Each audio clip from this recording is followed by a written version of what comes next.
Governor Greg Abbott is going to do what a lot of these Republicans are going to do. He's going to opportunistically use the fact that immigrants exist for some goal. Some of them, it's just a bludgeon to hit Biden over the head with when he deserves to be hit over the head, but in a productive fashion. Some are going to use it to justify things that they have done. So let's take a look at what Greg Abbott had to say, and then I'll explain what I mean with that last part. And now the Biden administration is importing COVID into the state of Texas, exposing more Texans to that. And who knows on what we're going to see, whether or not there will be an explosion of COVID in the locations where the Biden administration is putting these migrants. Okay, so do you see what's happening there, Francesca? Oh, bless his little black heart. Oh my God, Governor Greg Abbott, UPOS. How dare you? You're the same guy who just dropped all mask mandates and said every business and anywhere should be open when Texas has every single variant of COVID-19. Ugh, go away forever. Oh my gosh, choke on your spit.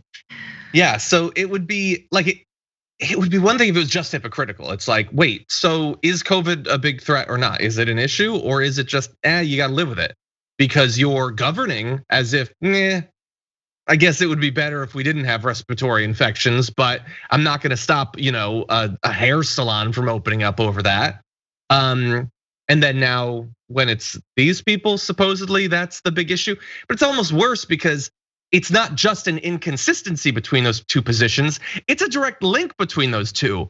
He, to me, is telegraphing that he thinks there's going to be a rise in COVID rates. The important thing to him is not stopping that, it's not saving lives, it's making sure that he wins the PR battle so that someday Politico can do an article about how he won the pandemic or whatever. They're gonna have the rise, but don't get mad at him. It's not that he's telling everyone to not do common sense measures to not get an infection. It's, well, somewhere else there's immigrants and that caused it. Even though, as people are pointing out in the chat, many of these immigrants are coming from areas of the world that actually, as of right now, have lower COVID rates than where they're entering into. For him, it is an opportunistic thing to be able to say, it wasn't me opening things up, it was those damn immigrants. As always, they will be used as a scapegoat for the actions of the US government, or in this case, the Texas government. Yes, it is 100% because they're from Latin America, they're Mexican, Guatemalan, Salvadoran, wherever they're coming from. Because if we cared about COVID, and I've been saying this since the beginning, man, John, it's been a long time, but I don't want cross-state travel. Stop the immigrants coming from Florida. Stop the immigrants coming into Florida from elsewhere, partying on Miami Beach and spreading COVID.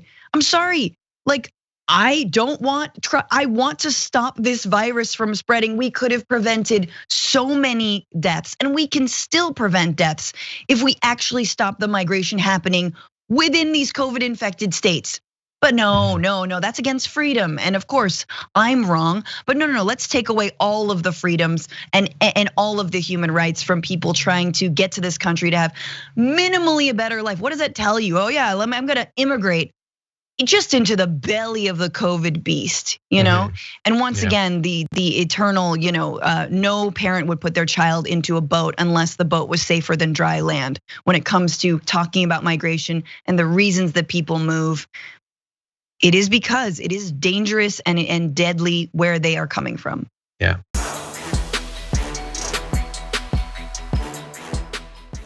Check out the Damage Report podcast each day, wherever you get your podcasts, whether Pocket Casts or Stitcher or iTunes. You can join me as I give you the news and stories you want, with a range of co-hosts and interview guests jumping in on the fun each day. Again, that's the Damage Report, wherever you get your podcasts. And if you get them at iTunes, don't forget to rate and review. Sometimes I'll read them live on the show.